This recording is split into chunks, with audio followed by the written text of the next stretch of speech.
Muy buenos días a todos. Bienvenidos a esta sesión, a esta parte de la sesión que, bajo el título La convergencia del sistema universitario español con otros sistemas europeos, encuentros y desencuentros, nos va a permitir escuchar las reflexiones del rector de la Universidad de Zaragoza, nuestro querido amigo todos, Manuel López. Yo espero que después de la exposición tengamos un tiempo para el coloquio, así que voy a presentarles brevemente la trayectoria de nuestro ponente. Con esto de las presentaciones hay que tener cuidado. Yo siempre recuerdo en los tiempos de juventud que estaba en un congreso internacional, estaba yo allí sentado y entró un compañero un poco tarde mientras estaba produciendo la presentación y me dijo: oye, ¿quién es ese que está presentando a Tilla? Claro, el presentado le conocíamos todos, pero al presentador no lo conocía nadie. Y esto pasa con mucha frecuencia, que quien tiene que presentar es justo la persona que debía ser presentada por el presentador para que los demás supieran quién es. Bueno, aquí ya todos llevamos bastante tiempo en estos cargos, así que nos conocemos todos. Bueno, ¿qué os voy a decir de Manuel López? Pues por lo menos unas breves líneas de su amplísimo currículum, de cosas que algunos de vosotros a lo mejor no tenéis presente. Manuel López es melillense de nacimiento, afincado en Zaragoza desde hace mucho tiempo. Obtuvo su licenciatura en farmacia en la Universidad Complutense de Madrid, donde se doctoró posteriormente. Su carrera ha estado siempre ligada a la universidad y ya en 1982 obtuvo la cátedra de Bioquímica y Biología Molecular de la Facultad de Veterinaria de la Universidad de Zaragoza. Cuenta con estancias en varias universidades europeas, en Bristol, en Groningen, en Lund, y sus trabajos de investigación giran en torno a la diversidad genética mitocondrial humana y sus implicaciones fisiológicas y patológicas. Estas investigaciones le han supuesto la publicación de un gran número de artículos de investigación y la participación en numerosos proyectos de responsabilidad. Tras asumir diferentes cargos, también de responsabilidad de gestión, entre los que figura la Dirección General de Enseñanza Superior del Gobierno de Aragón, pues fue elegido y nombrado rector magnífico de la Universidad de Zaragoza en 2008, cargo que ostenta actualmente. Su participación en varias comisiones nacionales relacionadas con la investigación y la evaluación completan una actividad que podríamos calificar de ingente, que se completa con nombramientos como académico de número primero y presidente de la Academia de Farmacia Reino de Aragón desde 2008, académico correspondiente de la Real Academia de Farmacia desde el 95, socio de la Sociedad Española de Bioquímica desde el 75, vocal de su junta directiva, encargado del grupo de enseñanzas de bioquímica en el periodo del 86 al 90.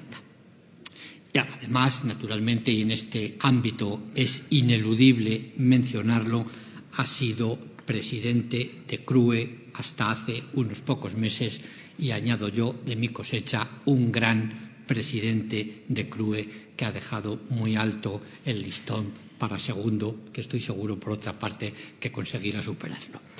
No quiero ocupar ya más tiempo y dejo a Manolo López, para los amigos, con su conferencia. Adelante. Pues muchas gracias, Daniel. Yo creo que aquí todos saben que eres rector de la Universidad de Salamanca.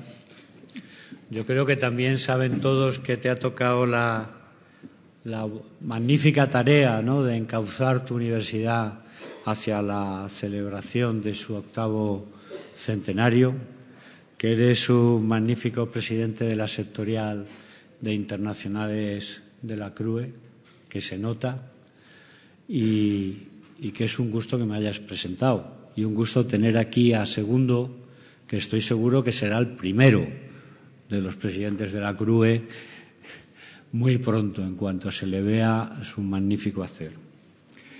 Bueno, yo voy a intentar simplemente, no era mi intención, pero sí quería ir en la línea de lo que nos convoca hoy, que es la presentación de un estudio comparado entre los sistemas universitarios español e italiano.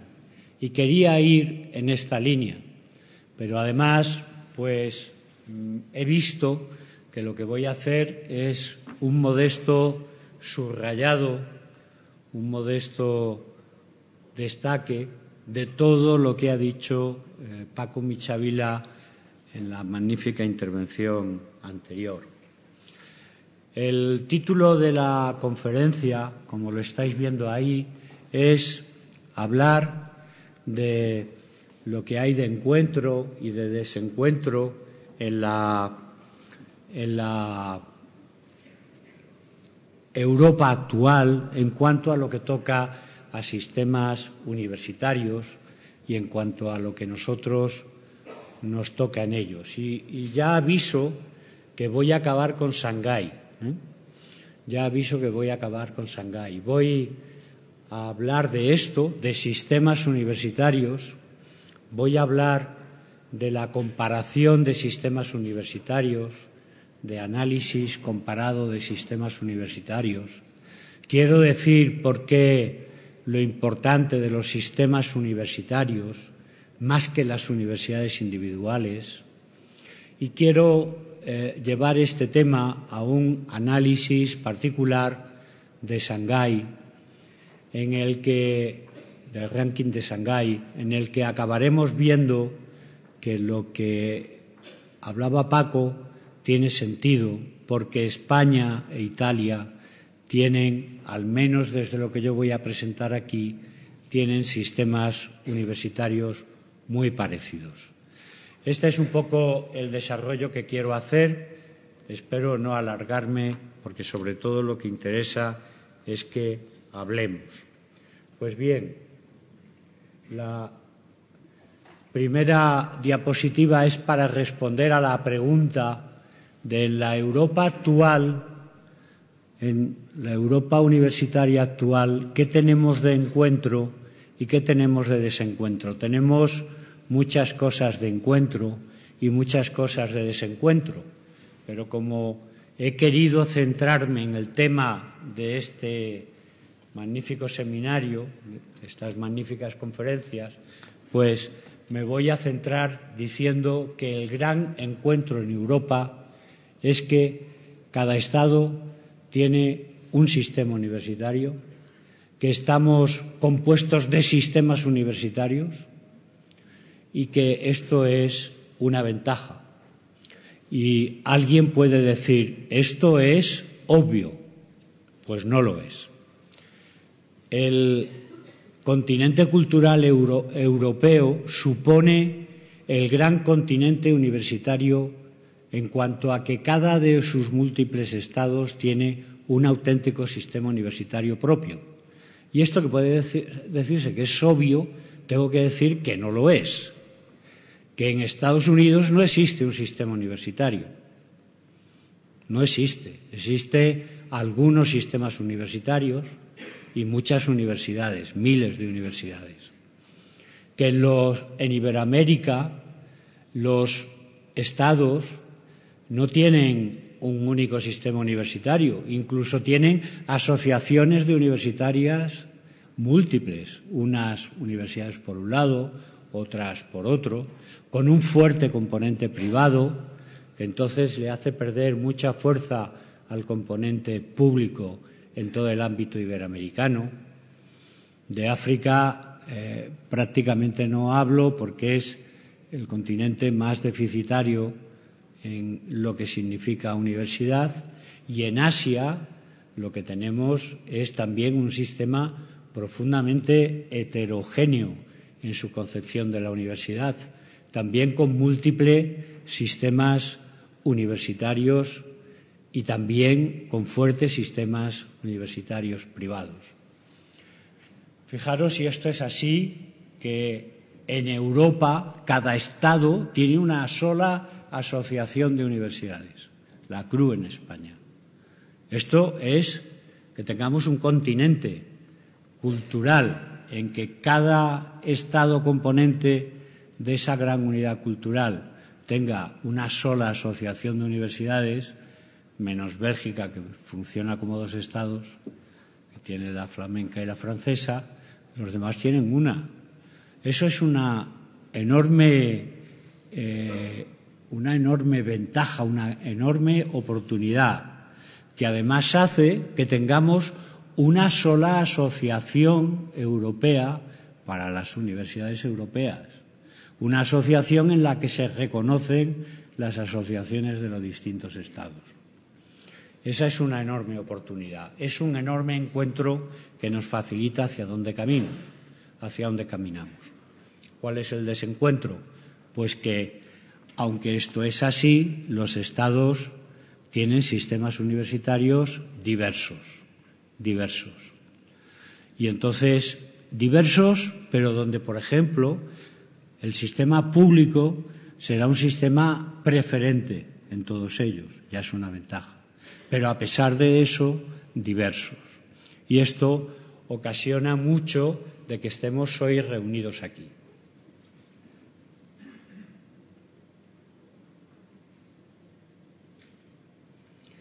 Porque lo ocasiona, porque si queremos trabajar juntos en Europa, y de ahí la idea de un espacio europeo de educación superior o de un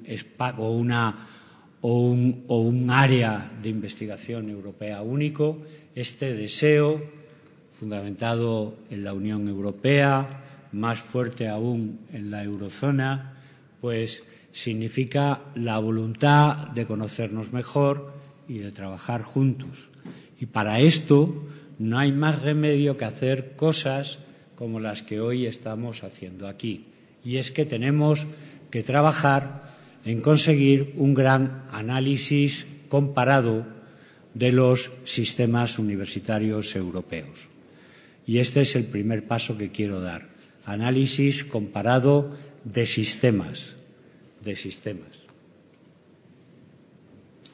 Y me gustaría, para precisar esto, decir que hacer un análisis comparado, que hacer una educación comparada o una investigación comparada de Europa necesita una fuerte comparabilidad.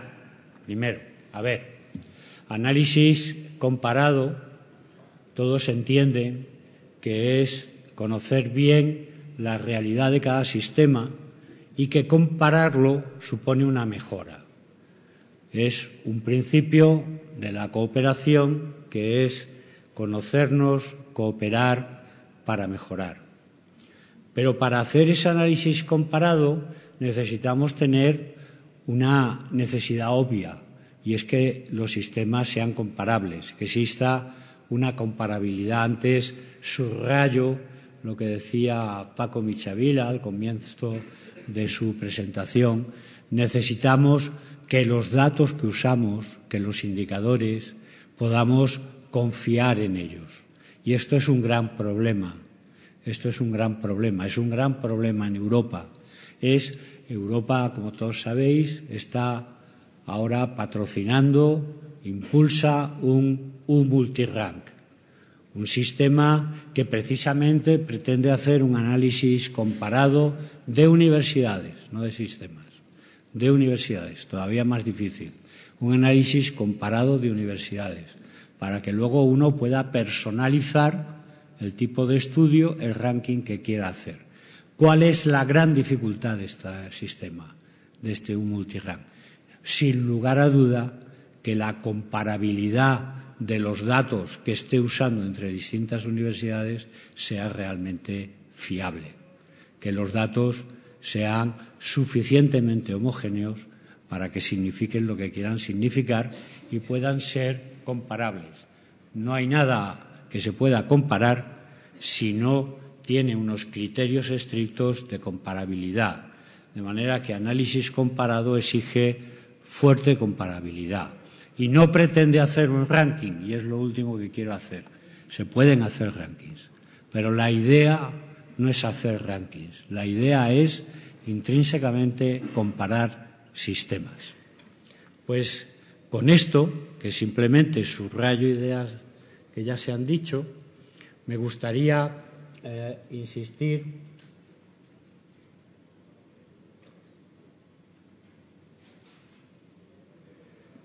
en la idea de que es necesario comparar sistemas. sistemas. Y entonces la pregunta es, ¿por qué es mejor, desde el punto de vista europeo, no pretende ser exclusivo de la opción alternativa, sino que creemos que hacer análisis de sistemas aporta más a la mejora que hacer análisis de universidades? Y para poder entender por qué esto, pues me van a permitir que ponga un ejemplo que ya lo puse en la Universidad Menéndez Pelayo en un curso sobre función social de la universidad que organizaba el Ministerio, y que lo voy a hacer basándome en casos norteamericanos, porque si nos basamos en casos norteamericanos huimos de problemas europeos. Pues bien, para usar dos casos de Estados Unidos, de USA, vamos a ver el caso de Harvard y vamos a ver el caso de la Universidad de California.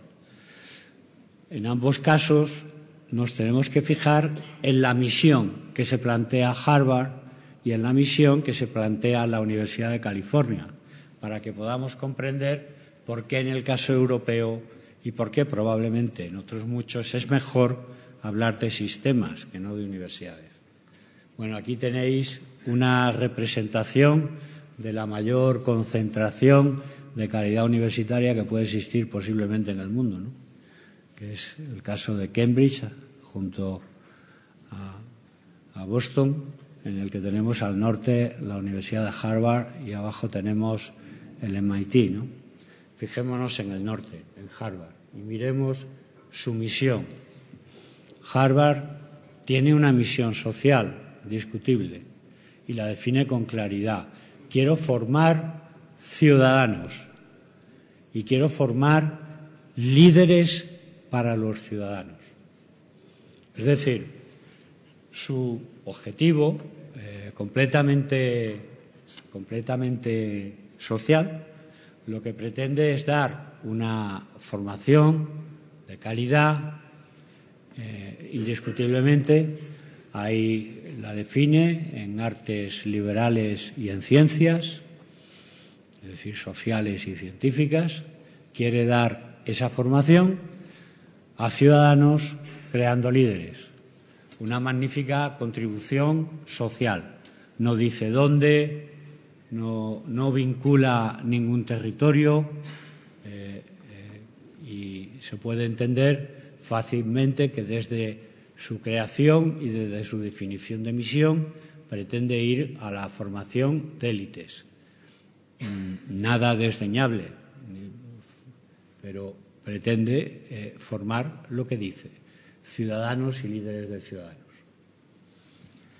La Universidad de California es, por el contrario, supongo que la mayoría también lo saben, es el conjunto de las universidades y college del Estado de California, públicas.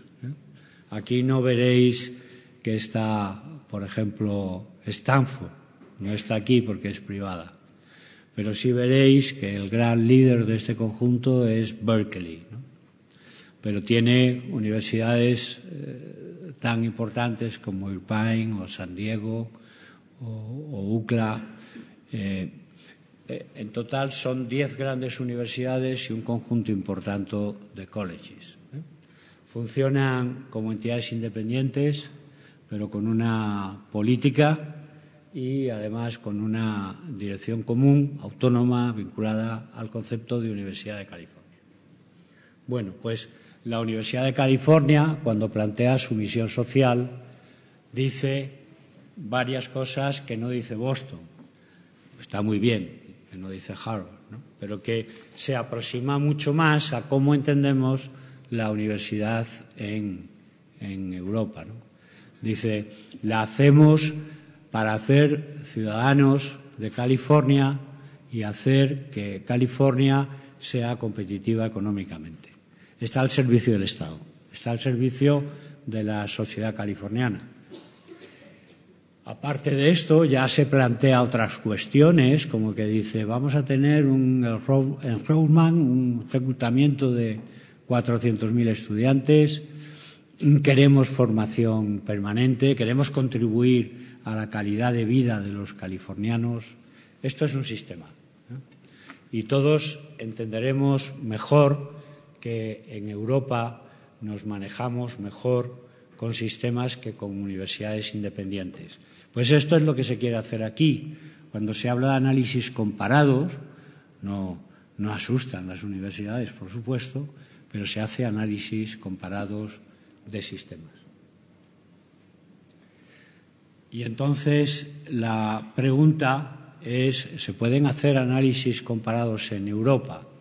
Pues aquí yo me voy aproximando al final, voy a dar un paso, un pequeño salto acrobático, voy a hablar de Shanghái, y en Shanghái vamos a ver que España e Italia son dos magníficos sistemas para estudiar conjuntamente.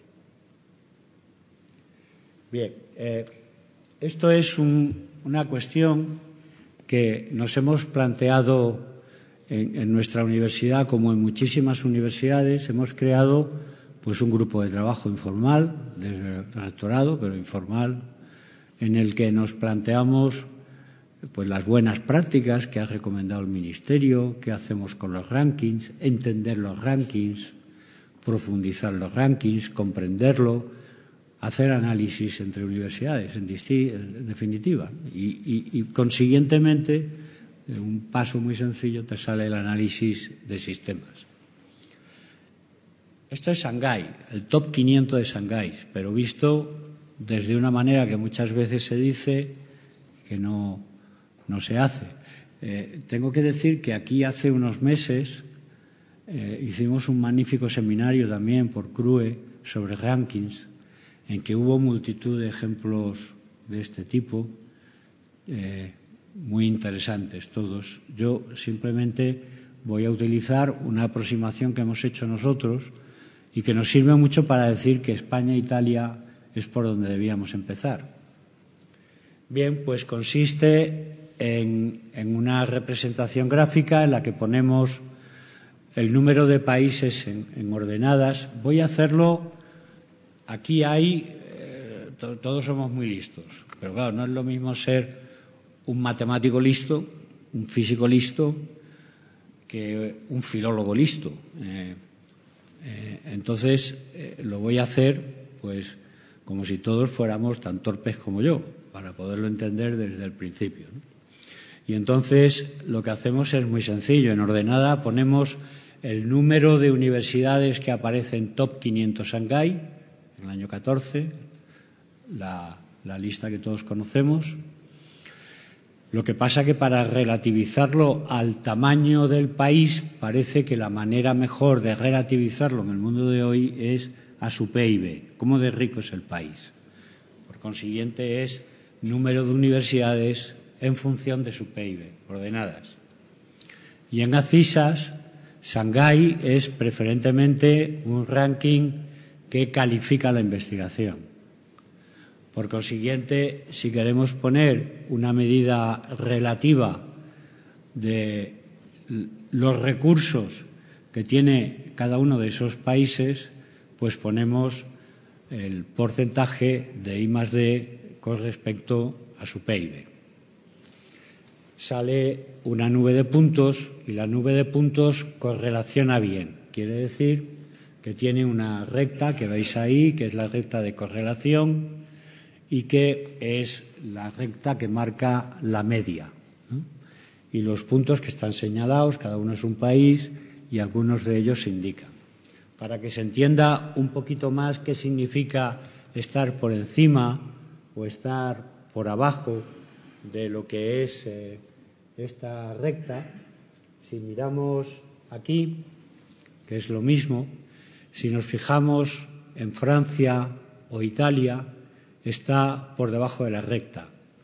Quiere decir que la posición que tiene Francia o Alemania, la posición que tiene Francia o Alemania, que está por debajo de la recta, es que tiene un número de universidades al que le correspondería menor inversión de I+D. Es decir, están por debajo de la media en el número de universidades que debía tener en función de su inversión. Francia o Alemania están por debajo, le correspondería a su número de universidades un menor inversión en I+D. Si lo vemos desde la siguiente representación, pues vemos que países que están arriba, fijaros en el caso del Reino Unido, es que le correspondería un número de universidades a más inversión de I+D. Está por encima. Estar por encima de la recta significa que están en mejor rendimiento de la media de Shanghái. Estar por debajo de la recta es estar en menor rendimiento de la media de Shanghái. Bueno, pues España, si os fijáis, e Italia están prácticamente juntas y en la recta. La mayor aproximación de España e Italia es la que está cerca también Portugal.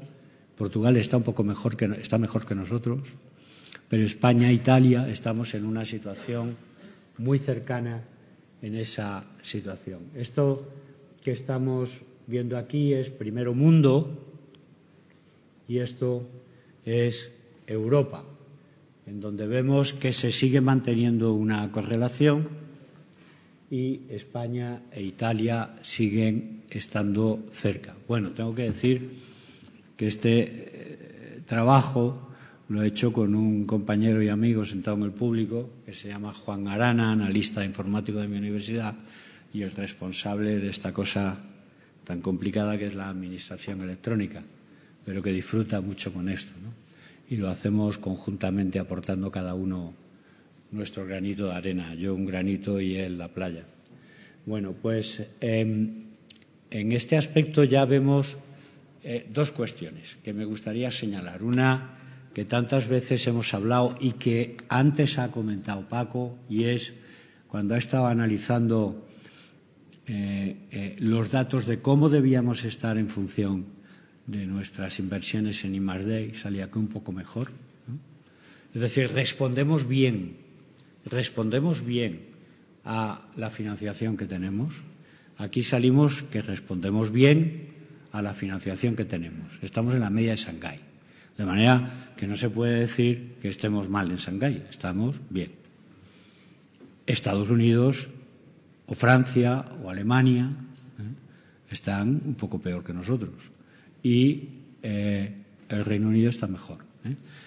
Entendiendo, y fijaros, que aquí lo que estamos haciendo es analizando sistemas, porque lo que estamos considerando es el conjunto de universidades en una calificación que hace el ranking y lo relativizamos al factor del Estado completo de su país al hacerlo por PIB o por inversión.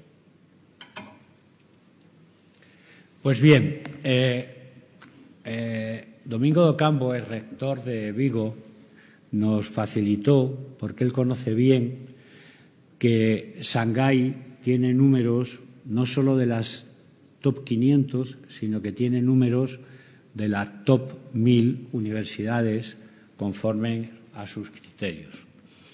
En esas top 1000 universidades aparece, no me acuerdo bien de las cifras, pero sí me acuerdo de la estimación global, el 80% de las universidades públicas españolas. Es decir, que tenemos el sistema público español está en un 80% implicado en las 1000 primeras universidades del mundo, teniendo en cuenta que se estima que hay unas 17.000 universidades. Bien, aparte de esto, al haber tantas universidades, nos permitíamos hacer una cosa más, y es vamos a relacionarlo por comunidades autónomas. Ahí creo que están, no me acuerdo cuántas comunidades hay, ¿10, Juan? ¿10 y? 17. ¿Perdón? 16. Hay...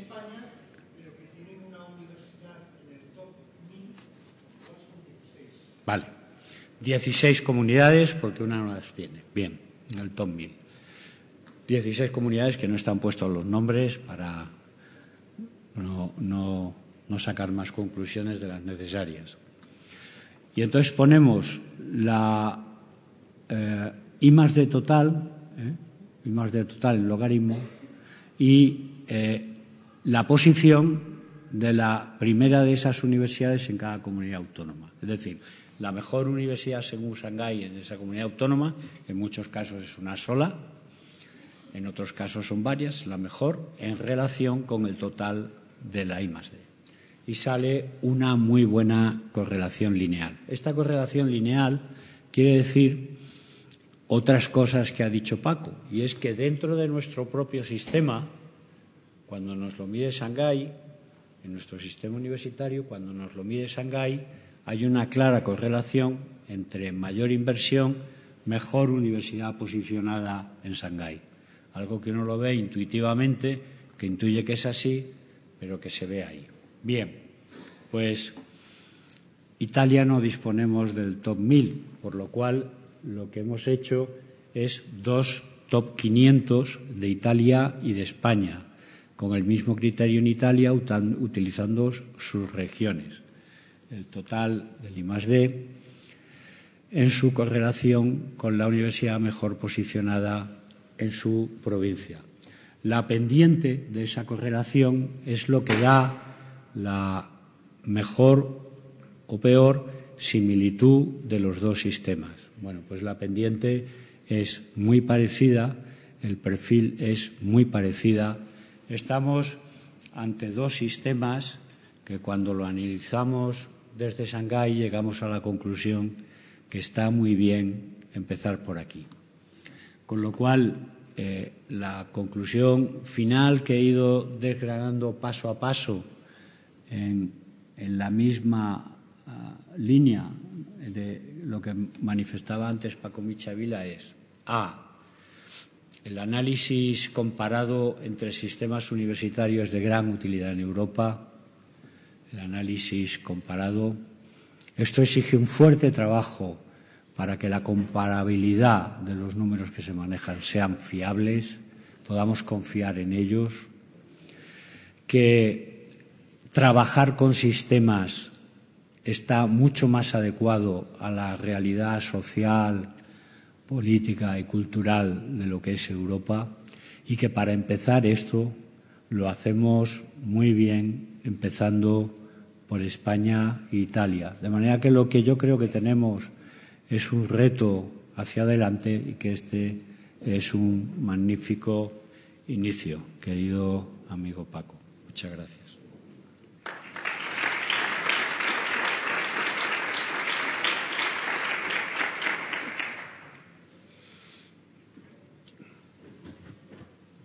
Sí, ya termino.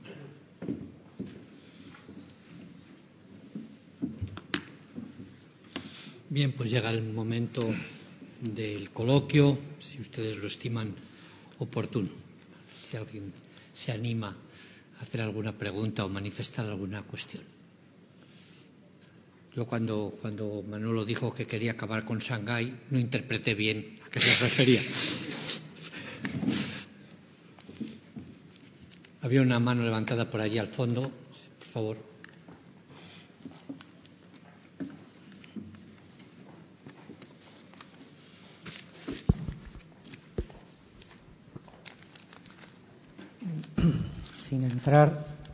Sin entrar si efectivamente el PIB es un índice significativo en la comparación, porque podríamos tomar otros que quizás fueran más importantes en las cuestiones sociales y no solamente en las cuestiones económicas. Yo quería preguntarle, ¿para qué la comparabilidad? ¿Cuál es el objetivo? ¿Cuál es esa misión de la comparación? Porque a veces nos quedamos en meros estudios, científicos, pero yo creo que eso tiene que tener una utilidad para la sociedad y no estas comparaciones, ¿no?, en las que parece que es más importante que aparezcas en el número 1, teniendo en cuenta también cuáles son las titulaciones que se tienen en cuenta, por lo que usted comentaba, ¿no?, porque parece ser que las humanidades no son, o digamos, no se tienen en cuenta. Parece que es más importante la ciencia, ¿no?, la ingeniería, y se prescinde de esas otras titulaciones que en este país, desafortunadamente, por cuestiones políticas, se han considerado que eso no añadía valor a la sociedad. Gracias.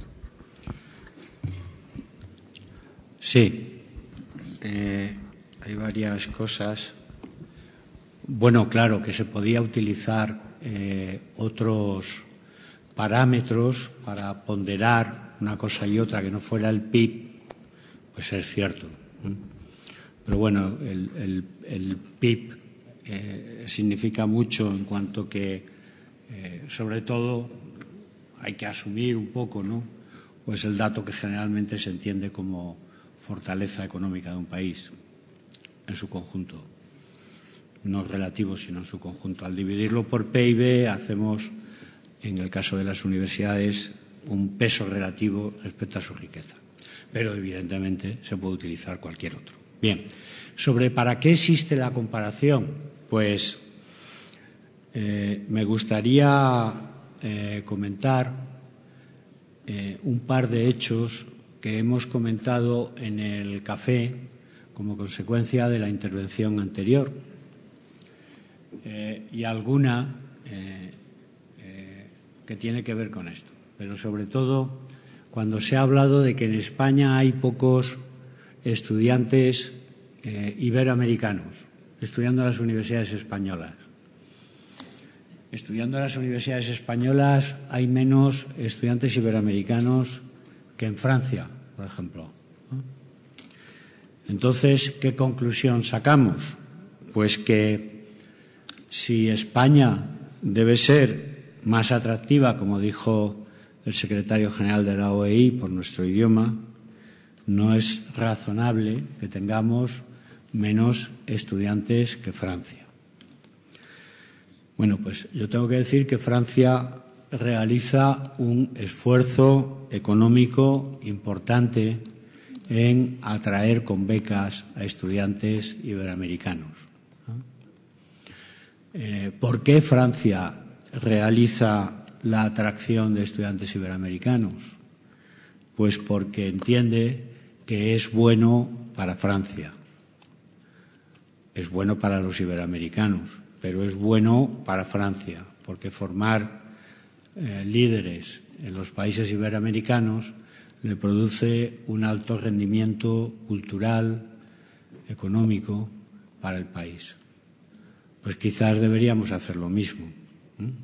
Para eso sirven los análisis comparados. Antes planteaba el profesor Michavila, y yo lo planteo aquí de otra manera, que invertir en I+D es proporcional a la actividad y producción científica que se tiene. Yo aquí, de otra manera, digo lo mismo. El I+D y la producción científica y la calidad científica están directamente relacionados. Y alguien puede preguntar por qué. Pues en otros informes de análisis comparados, hecho tanto por la Fundación del BBVA como por la Fundación CID, demuestran siempre con claridad que los países que tienen más desarrollo económico son los países que tienen mejor productividad científica, que hay una relación directa entre desarrollo científico y producción científica y producción económica, capacidad económica. De la misma manera que no creo que haga falta explicar que mediante el análisis comparado se ve que a mayor economía productiva y a mayor economía de conocimiento hay mayor empleo. De manera que el análisis comparado lo que te está diciendo es qué tienes que hacer para parecerte a los que te quieres parecer. Eso es lo que hace el análisis comparado. No es un deleite, no es un gozo intelectual, es simplemente lo que encamina a políticas efectivas. Adelante, Paco. Un segundo que llegue el micro para que te oigamos todos. Gracias. Bueno, en primer lugar, felicitaros por el informe, tanto el de Paco como este. La verdad que está muy bien y nos pone muy bien en contexto y acercan esa, bueno, a veces esa imagen que tiene la opinión pública, pues sobre las universidades, sobre ciertos puntos aquí se quedan muy claritos las correlaciones que aparecen, ¿no? Y quería preguntaros a ambos, ¿no? A Manolo como a Paco, si desde el punto de vista de la autonomía universitaria, del impacto que tiene la mayor o menor autonomía de un sistema universitario, qué grado, qué influencia tiene en la calidad del sistema, ¿no? Es decir, hemos visto los recursos, una serie de indicadores muy claros, pero también decimos mucho que la autonomía universitaria, y así lo dice Jamil Salmi, ¿no? Dice, los mejores sistemas se caracterizan por abundancia de recursos, clarísimo, abundancia de talento, pues va muy ligada también a tener recursos, y a una gran autonomía universitaria de esos sistemas, ¿no? No sé si habéis hecho algún estudio en esta línea de, bueno, tan bien y tan gráfico como ha quedado aquí, desde ese otro punto de vista, ¿no?, de la autonomía. Bueno, esto está hecho muy bien. ¿Está aquí Elena? Elena Nazaret sí está aquí. Sí. Hola, Elena. Elena Nazaret, que luego hablará, mientras era presidente de la EUA, hizo una magnífica política de informes de la EUA. Hay un informe dedicado a la autonomía en Europa y España está de lo peor en cuanto a autonomía universitaria. España está en lo peor. Me gustaría en este sentido decir que lo he explicado muchas veces, pero me gustaría volver a insistir. Frecuentemente, ante la opinión pública, se asocia autonomía al concepto de privilegio, casi muchas veces de conquista.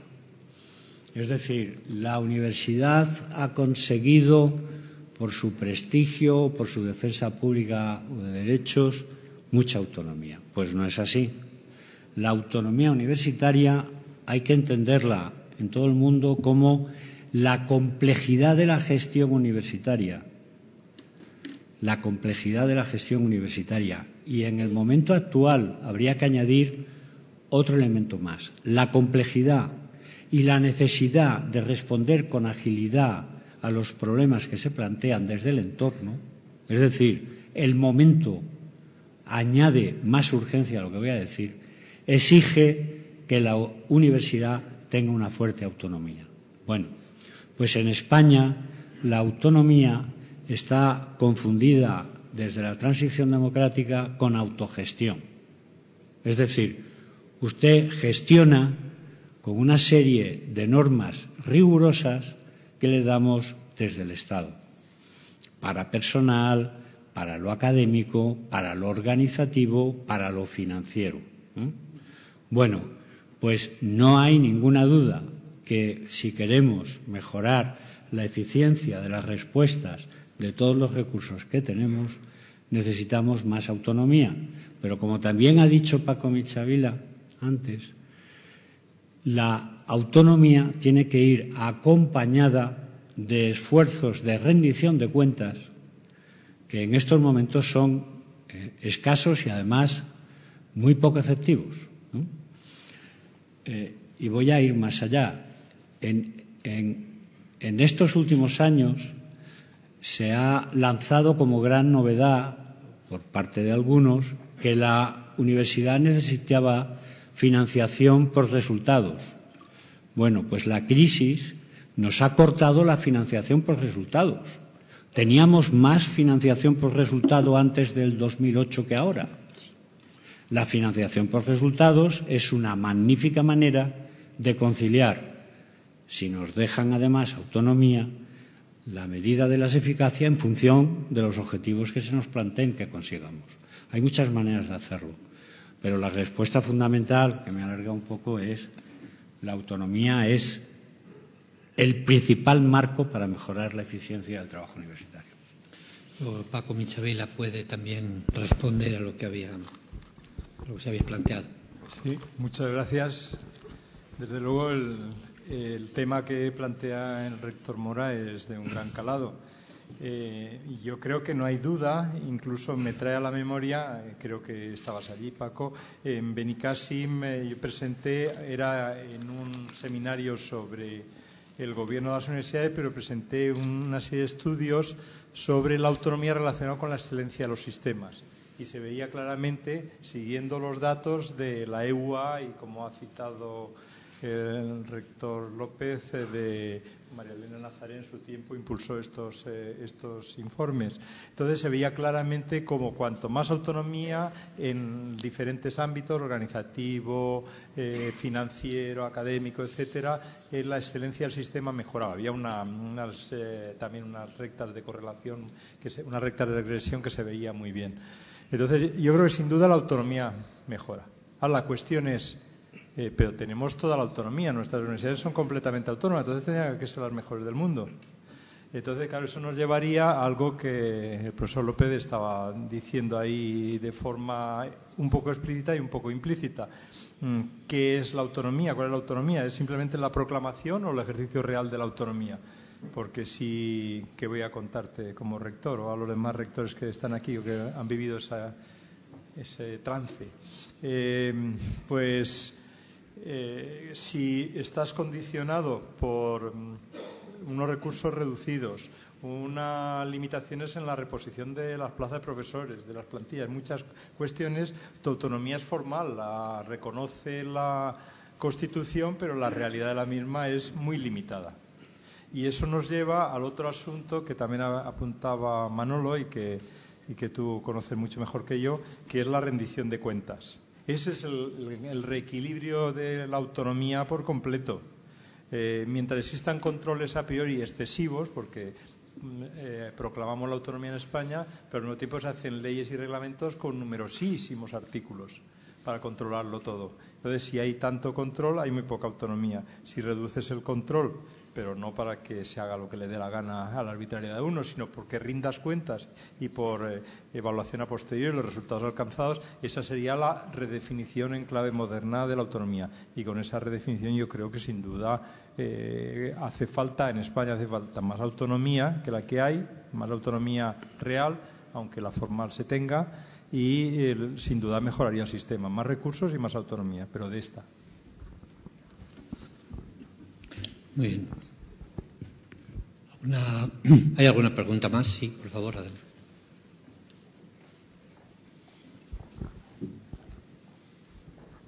Bueno, soy Rafael Puyol. Quería plantear una cuestión. Yo creo que Jamil Salmi, cuando habla de las universidades de rango mundial, dice que necesitan 3 condiciones fundamentales.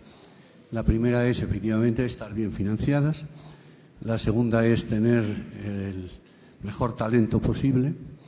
Y creo que la tercera cuestión que él dice no es tanto el nivel de autonomía cuanto un sistema de gobierno adecuado. Mi pregunta es, ¿los actuales sistemas de gobierno de las universidades públicas españolas constituyen un límite a una mejor calidad? Yo creo que sí. Sí. Vamos a ver.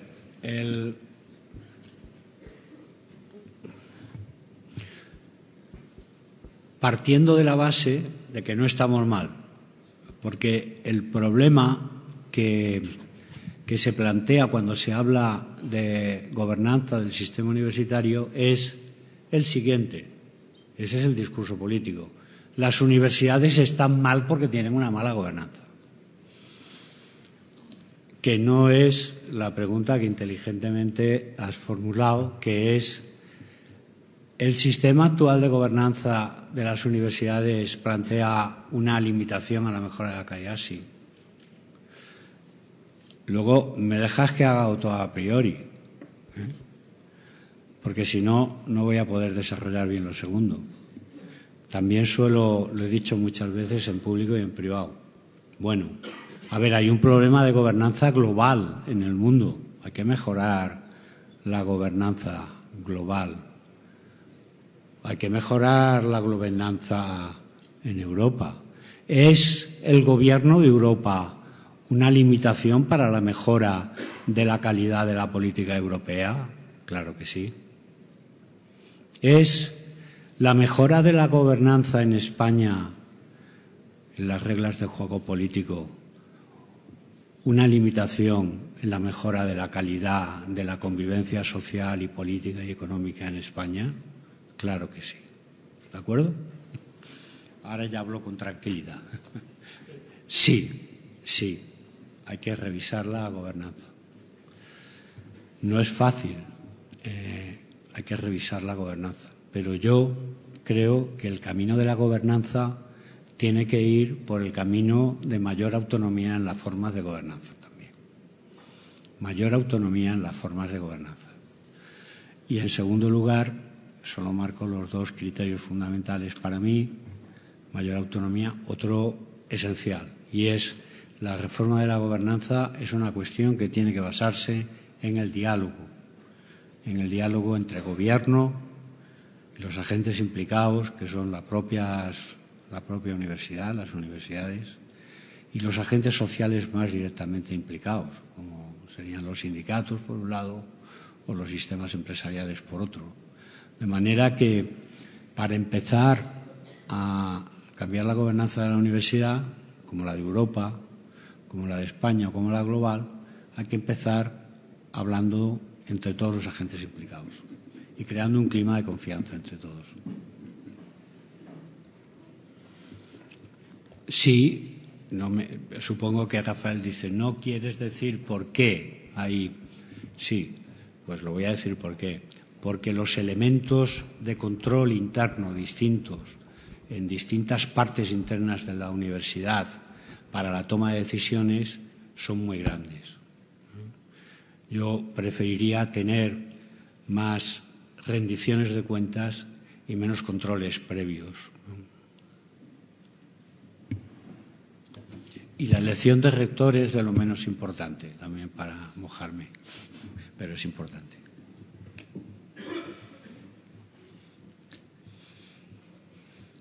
Bien, pues si no hay más cuestiones, vamos a terminar primero con un anuncio que me han pedido que hiciera. Es que la siguiente conferencia va a ser en inglés. Hay un sistema para aquellos que lo necesiten o que consideren conveniente de traducción simultánea.